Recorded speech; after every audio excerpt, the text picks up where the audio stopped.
রেনু থেকে পোনা একটু বড় হয়েছে, 1 ইঞ্চি 6 ইঞ্চি।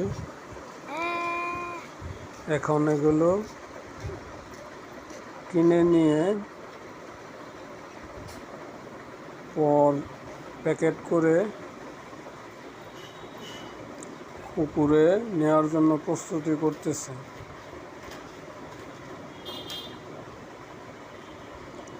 নেয়ার পর এগুলো পুকুরে সুন্দর করে 10 দিন রাখতে হবে হাঁপার ভিতরে।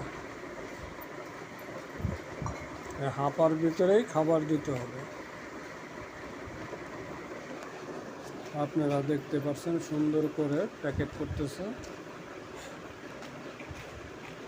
এইভাবে প্যাকেট করে বিভিন্ন জায়গায়